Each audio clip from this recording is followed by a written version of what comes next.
place where truth is established, you go and associate with that.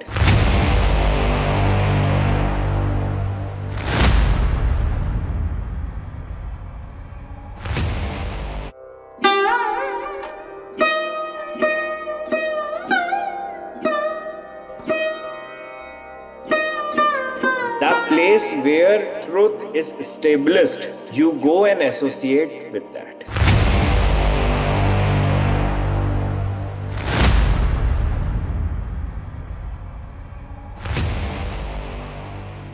And this is the beauty of Radharaman Goswami Parivar or the Gopal Bhatt Goswami Parivar. If you don't want to follow, that's fine. You please may leave. But this is how it is. We are not changing our idea and making our Parivar as a Apa Parivar or Apa Sampradaya. Yeah. Whereas many people have come up, I can't follow Six Goswami. He's too high. Let me follow what my Guru Dev is speaking. What my Guru have spoken. No. If your Guru, if your any Acharya have spoken something totally different than Six Goswamis, you are not allowed to follow because you are not following Sampradaya, you are following Apa Sampradaya. Yes. So this is the beauty. This is the beauty of, this is what I feel, I understand. Because in Gaudiya Sampradaya, Radharaman Parivar or Gopal Bhatt Goswami Parivar is highly respected. And is respected because of the seva, because of the acharyas, because of the wisdom they have kept for, last 500 years. And why did we do that? Because that's the way to be in the Sampradaya. I can come up any time and start to come, I can come up with any different spiritual practices. It's easy and can say and can change a little bit in the philosophy and say, oh, that's okay, but this is what it is, I understand. But I always say that if I'm wrong, according to the scripture, then I am wrong. Don't accept my words on that time. Don't accept my teachings on that very moment. When I'm wrong, I'm wrong. Scriptures are always right. But what happens is, many gurus come up, they speak some stuff which are not inclined to the scriptures, and then they come, or to Srimad Bhagavatam or to Six Goswami's scriptures, and the devotees come and defend their gurus. Oh, my Guru Dev is very elevated. I'm not denying, I'm not talking about his devotion. I'm talking about his scriptural philosophical ideas. If his scriptural philosophical ideas are different than Six Goswamis, it's different. Then it becomes Apa Sampradaya, then it is Apa Sampradaya. It cannot be a Sampradaya. So the major difference is we are keeping ourselves to Six Goswamis' scripture, sticking to their ideas, their philosophy, and we are not trying to dilute that philosophy in any way possible. As far as Thakurji's Kripa gave me understanding, all the Shastras and Sadhanas that we can read and the way they are explained, everything is possible to follow. Of course, we cannot achieve, at least I cannot achieve the level of Nitai or Gaura in his sadhana, but what the Goswamis have been writing, how to do the japa, how to do Harinam, how is the process, how to do everything, is human possible. It's not something that is beyond our reach. We can do our sadhana the right way as is taught by the Purvacharyas. Now, in this same thing, how is possible to harmonize, and yes, how is possible to make harmony with a world that seems like walking a total deviate path from the Goswamis, the instructions, the Shastras, but we still must to interact with this reality? The very first thing is we have to understand that we are not the gurus of everyone and we are not the preachers. Philosophy is for our own soul, for our own mind to understand and to practice. Those who are deviated, they are deviated. You can't say anything to that.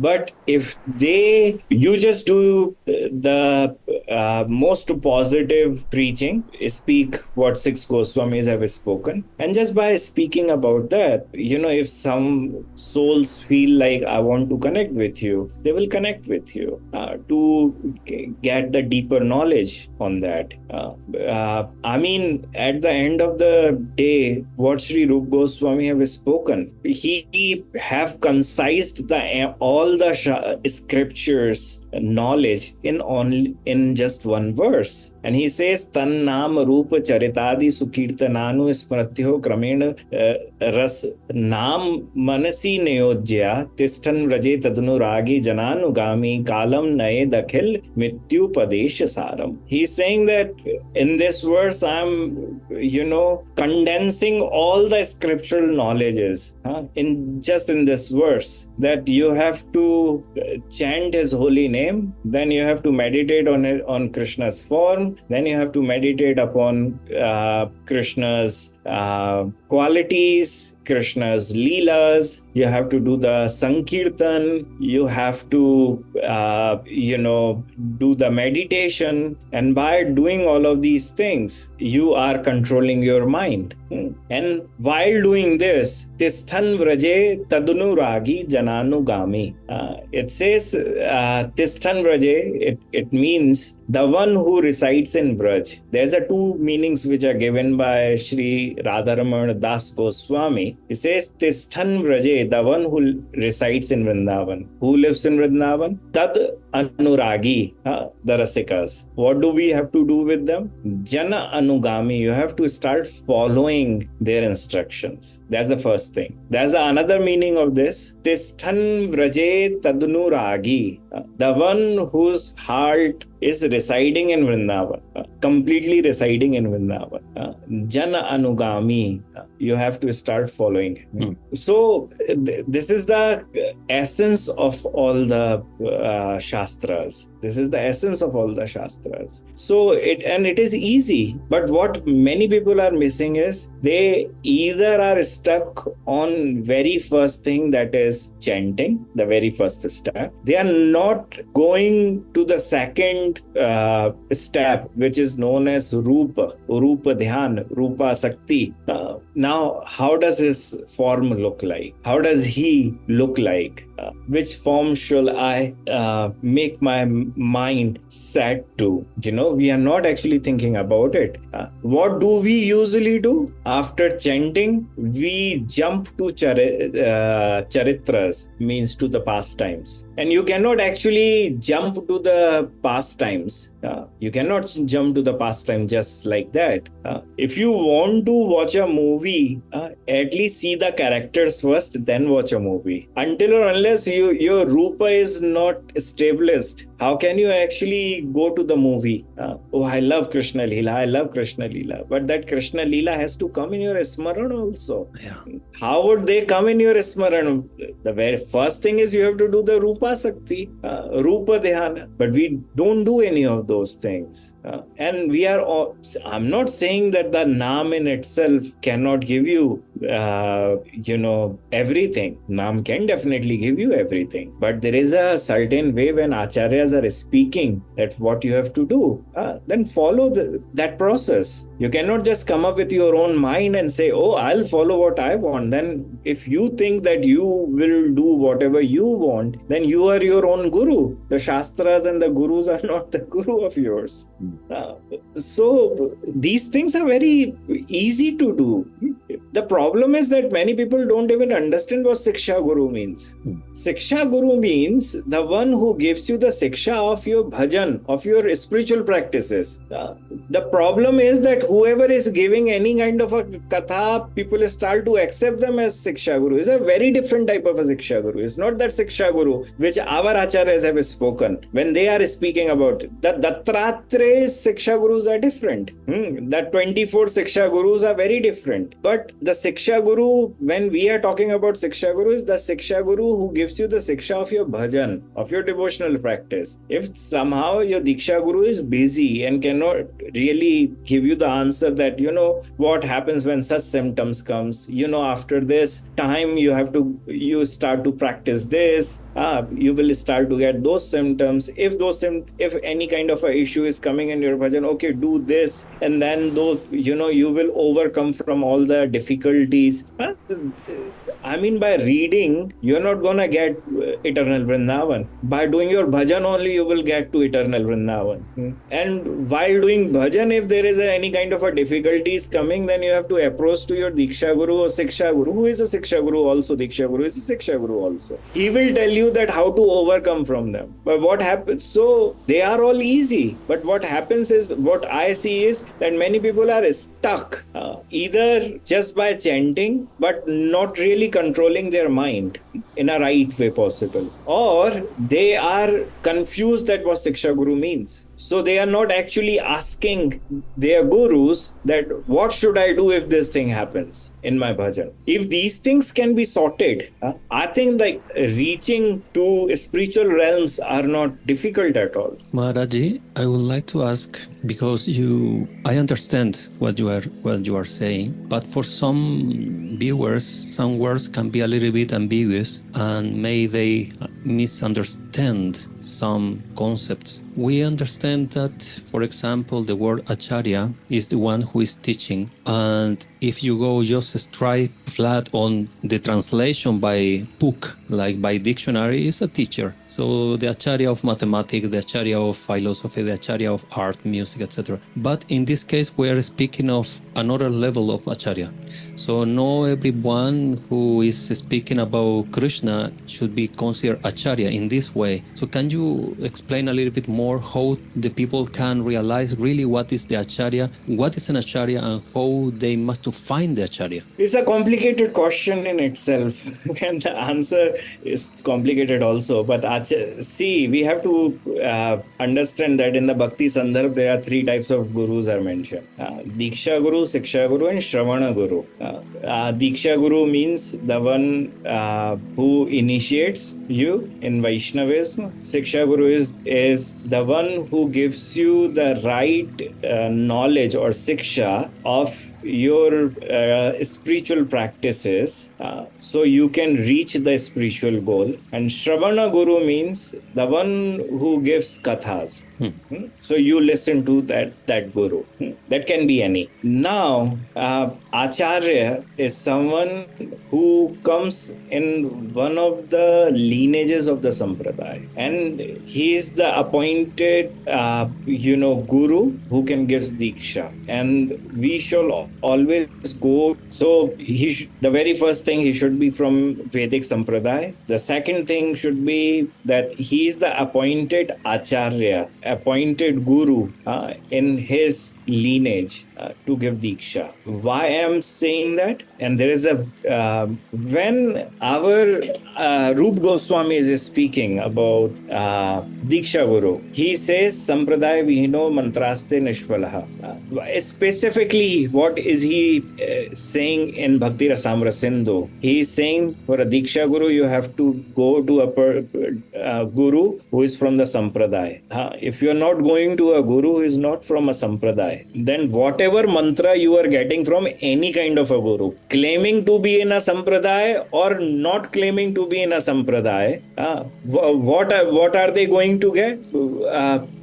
What are they going to get? They will get the mantra from that guru for sure. But after getting that mantra will be fruitless. That mantra will be fruitless. So the very first thing is, according to Rupa Goswami, the Acharya has to be someone. See, there is a wide definition of Acharya, because Acharya is a Sanskrit degree also. Acharyas are, that if you are an Acharya of Karma Kanda or different other sects or the parts of Vedas. But what we are talking about in a guru or in a Vaishnavism, that Acharya is someone who is the acting guru of the sampradaya, have the knowledge of the scriptures, even if he does not have a knowledge of the 100% scriptures. For me, this is my understanding, but he is the realized soul. Yeah.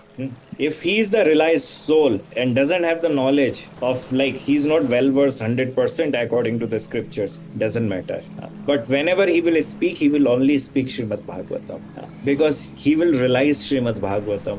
He might not speak in Sanskrit, but he will speak in his own language, the Srimad Bhagavatam philosophy only. So he should be the acting Acharya of the Sampradaya. This is the most important thing as a Dikshaguru. And the Śikṣāguru is someone who is giving the knowledge of that Siddhanta or sadhana, to devotees, that how to reach eternal Vrindavan, let's say, by following the 6 Goswamis. And the third one is Shravana Guru. Shravana means the one who is giving kathas. Now, what happens is many people, they either are attracted towards Shravana Guru as their guru, which is very wrong. Many times they connect themselves with the Śikṣāguru and feels like this is my Dikshaguru. It's again very wrong. They don't understand. They don't understand that what are those divisions. What is the understanding? So Acharyas are, at the end, Acharya is Krishna himself. Acharya mam vijaniyat, right? And Acharya is Acharya, and Guru is the part and parcel of Krishna himself. So at the end, the one who is the acting Acharya in the Sampradaya is actually the Acharya, and one should always go and take shelter of that Acharya to elevate his spiritual life. And then this question came, so how a newcomer, to say, who is serious in his journey, that he really wants to advance and to grow, how the person can see that an Acharya is a Bonafide, that is truly connected to the Sampradaya? What things we must to observe to know that we are in the right place? There is the toughest way or the hardest way to understand. There is the simplest way to understand. Both. Hardest way is read 6 Goswamis and then put that X-ray of 6 Goswamis to understand that if someone is following 6 Goswami or not in any of those lineages, the acting Acharyas, and go and take shelter. The very first one. Second one is spend your time in the right association of the Vaishnavs or the Rasiks or Sadhus, and try to understand that what the Guru Tattva is. And by seeing that, start to whatever questions you have, and the Guru, when you meet gurus, then pose your questions, and if they tell you, the answers from the scriptures, what the 6 Goswamis are speaking, then go and take shelter. But my understanding there's a third understanding. At the end of the day, who can be your guru? The simplest way to understand is that any acting Acharya of any sampradaya, Vaishnav sampradayas, if your ego is completely surrendered to that Acharya and you are ready to get instructions and follow those instructions spiritually, is your guru. This is the simplest way to understand. What happens is that I can say that you go and take the shelter of any Acharya and you go to that Acharya, but you are not surrendered. He is not your guru yet. Because you are following yourself as a guru, not guru as your guru. So to follow a guru as your guru, one has to spend time with all the Acharyas and try to see where his ego is really surrendering. And that Acharya speaks from the scriptures or not, and is he, whatever that Acharya is saying, are you really understanding and following or not? If you do that particular Acharya is your guru. Yes. In this time, like social media time and busy times, to say that there are so many things to do every day, nothing very important, but so many things to do. Also seems like many people I get this question quite often. Indeed, before starting the meeting here, one devotee was talking about this. Well, he was basically sharing his feelings and understandings. And he say, I never get to meet my guru. He give me Diksha, the Japa, chant these rounds. But after that, I just see him in a stage doing kata, and then he take a fly and go somewhere else. So he say, how I can get instructions, how to progress, who can listen to me, what is where I am stuck in my spiritual path, this and that. So I was listening, and maybe it's interesting because it was just before starting speaking here. So this question can be now asked, for example, to you, how the devotees must to choose a guru who can be present and to support and to grow them, or many people is attracted because of a very famous character on YouTube nowadays, has millions of views and followers, and they say, oh, this is the guru then, but then they don't get any instruction, they don't get anything more than a mantra that maybe works, maybe not, who knows. How people must to filter this new time, new realities. See, this reality is a very old reality. If you really see Chaitanya Mahaprabhu's life and six Goswamis, how much time Sri Gopal Bhatt Goswami got to spend with Chaitanya Mahaprabhu, or Rupa and Sanatan got how much time to spend with Chaitanya Mahaprabhu. Now, even if you read so many of the biographies of many saints, they did not get so much of time to to spend with their gurus. And yes, true, there are many gurus who had 100,000s of disciples. They were the gurus who have maybe 4 or 5 disciples. But when you are in the sampradaya, you have to understand that the only thing what you have to do is you have to ask your guru that, Gurudev, I know you are busy in this preaching. Please, can you tell me from where can I get some siksha for my bhajan? And he will ask you to go to such and such Acharya, or he will ask you to start studying for all of these things, and then you can ask a particular questions. There are different instances. I practically also see, many times, because our disciples are in the different places around the world, and some, like let's say South America, I go once in a year only. Now, are we talking about the disciple always have to be with his guru? No scripture talk about that. Scripture talks about sadhu sangha, that you need to have a right sadhu sangha. Try to connect with the right satsanga, which can elevate you, elevate your spiritual life. And wherever there are some devotional questions or spiritual practices question come, you can ask your guru whichever medium he has given you. If he has not given you any medium, but you know how to approach him, because obviously, as you said, that is a social media age, then you can approach him by social media or by email or something, and ask a particular question that, look, this is what it is. And I know that all gurus are very merciful and they can give answer that, you can follow certain rules or certain devotional practices, or you can approach to this and that Śikṣāguru, and he can teach you more in your devotional life.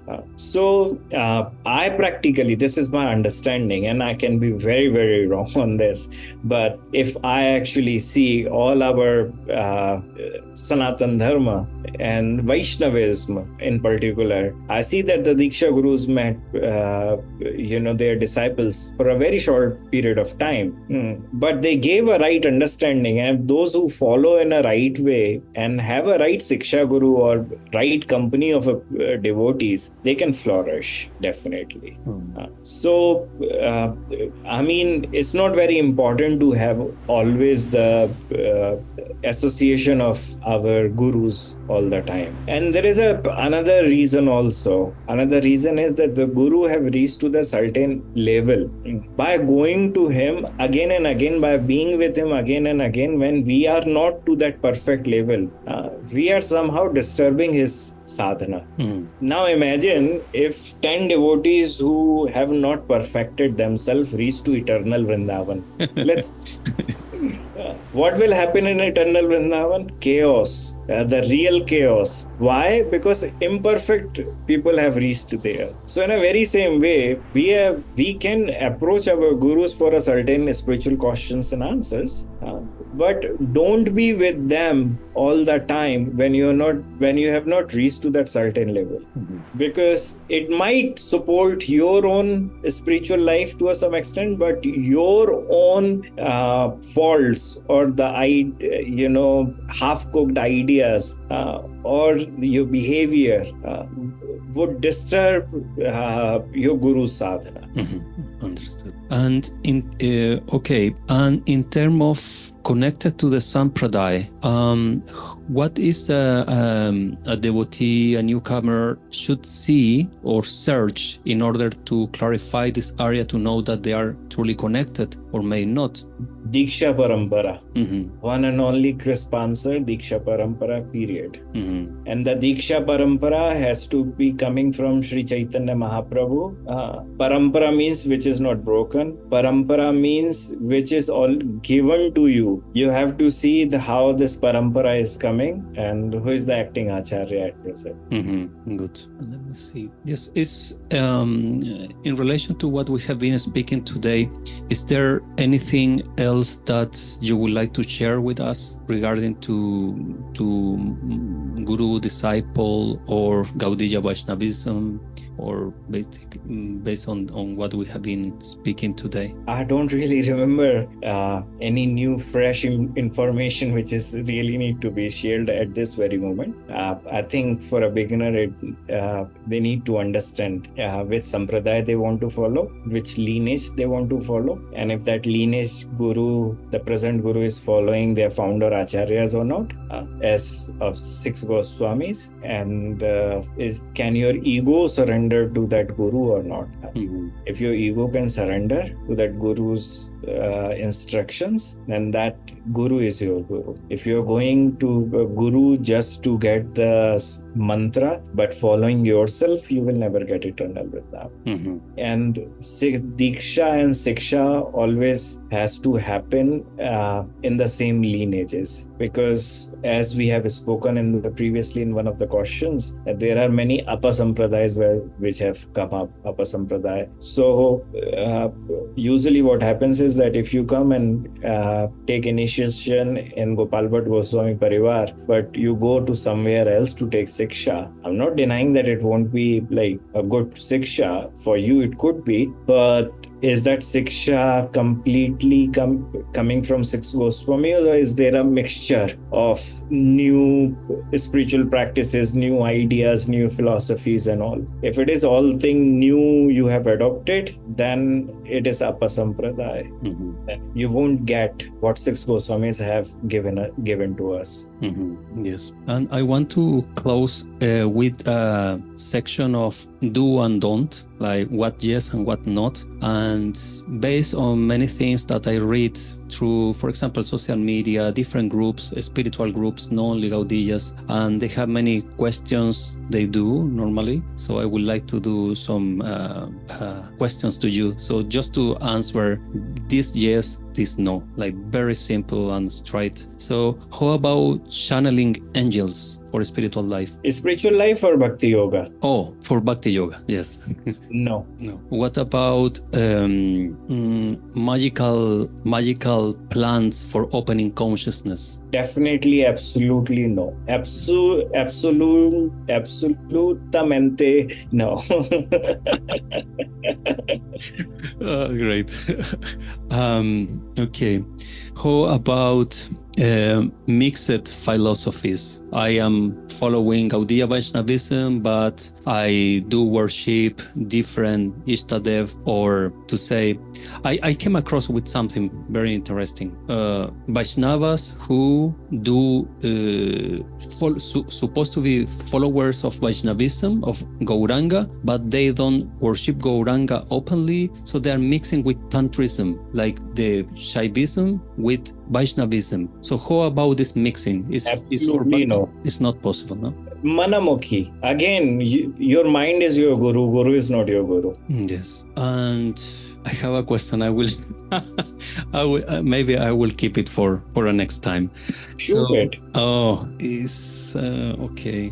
Mahamantra Japa or Mahamantra Kirtan? Our Acharyas have spoken about Japa everywhere, but Kirtan also, as I have seen in your Parivar also, that even if you are sitting in a Kirtan, is a Mahamantra Kirtan is happening. You just take out your Japa mala and chant. So Kirtan can also be a possibility. With counting, yeah? With counting. Mm-hmm. Perfect. Okay. Hare Krishna Ucchahi Spurita Rasuno Nam Gadana. How Mahaprabhu is doing? He is chanting loudly, but he is counting also. Let's say it's a Kirtan, but you are just counting. Yes, this is Rupa Goswami, right? Yes, Chaitanya Astakam, 5th verse. Yeah. Yes.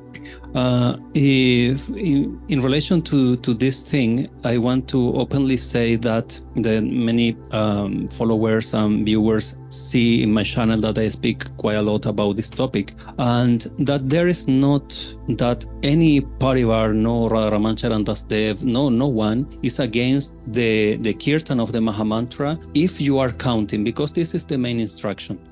As Goswami say that Sri Gauranga is chanting out loud the Mahamantra, but is counting. This is the main point. So this is the instruction. We try to do the best as we can, the process, and for sure we will achieve perfection. The problem has become that the acharyas are not discussing, and those who are not authorized are discussing, and everyone become an opinionated. Everyone have their own opinions. You cannot change the Shastra just by your own opinion. Yes. We have to follow what the scriptures are saying. If scripture is speaking something in a certain way, you have to accept it. If you are unable to accept it, then your ego is unable to accept that. So your ego has to surrender to the Shastra. What I'm talking is, and throughout in my this interview, I have been speaking about it, that how your ego is surrendering. Whichever guru you are following, is he following the Shastra or not? If the Shastras are saying something in a specific way, and what 6 Goswamis are speaking on that, then follow 6 Goswamis. Then you are follower of a Sampradaya. If you are following what any other guru have spoken, or like a new fashion have emerged and everyone are following that new fashion doesn't become the overall fashion or a lifetime fashion, that this is the reality. No, this is not the reality. If anyone is following it, see, everyone are free to do whatever you want. But when we are talking about Siddhanta, then 6 Goswami words have to be taken for granted. You cannot take any other Acharya's words as granted. What 6 Goswami have spoken, what Chaitanya Charitamrita is speaking, what Vishwanath Chakravarti Pad is speaking, what Vedas are speaking, what Upanishads are speaking, you have to take them in consideration. So everyone are opinionated. I'm not denying the fact. Everyone have their say. I respect them. But their say, there is a relative truth, and we are the follower of absolute truth. And in one of the interviews I have told you about that, I'm always ready to be corrected if a scripture is saying, because scriptures are my guru. If you are not allowing yourself to be corrected by the scriptures, then your ego is your guru. And your ego shouldn't be your guru. So everyone are free to do whatever they want. I know that many are chanting Gayatri mantra, many are doing Srimad Bhagavatam's mantras, Kirtan also. I see so many people are doing all of that. This is wrong. But just because my guru have done it, so I'm also doing it. This is a very wrong Apasampradaya practice. This is not a Sampradaya. Absolutely. Swamiji, in our first video that we spoke about the Mahamantra and the Shastra and the practice of the Purvacharyas, it was incredible video, as I said before. I still having mails of devotees worldwide who say, this opened my mind. Something was not correct, I see, but now I realize that something was there. So it was a big help. And you mentioned one manuscript that came out of a meeting in Vrindavan of sadhus from all Bharat. And this meeting happened in 1922. And you give like the reference just by memory, just like this, but it was accurate. And actually, I have been since that time trying to research where is the Pramana, where is this book, because this is very important in the same thing, to prove that the Shastras are there and this was the correct way. And then I get to the book, and where is everything there, all the decision was took. Now this book is being scanned to send to me it is in Bangla, but there are all the quotations of Mahamantra. Is a jap mantra, it's not a song.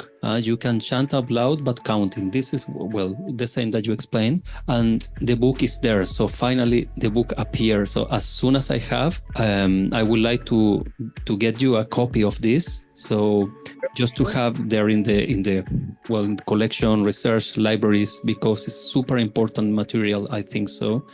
And yes, with this, I want to close here. I don't want to take more of your time. I am very grateful for this interview and to bless us all in this auspicious Ekadasi time. And I want to extend my gratitude to you and to your knowledge. I give my pranams, and your love for the Shastras is what I most feel attracted about your work. How you defend and stand for by Shastras and not thinking what people will think. Is first the Shastra and then other things. And this I truly, truly appreciate, Maharaji. Please accept my humble obeisance. And I really hope to see you soon when you have the time. 1 hour for us, it will be a big blessing for all the listeners. Benedictions.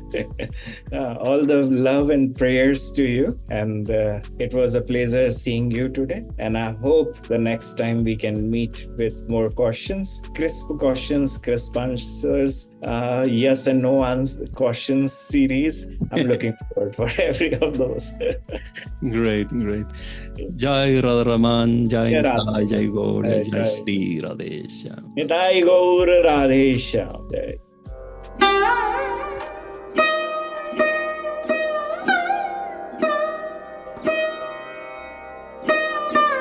That place where truth is established, you go and associate with that.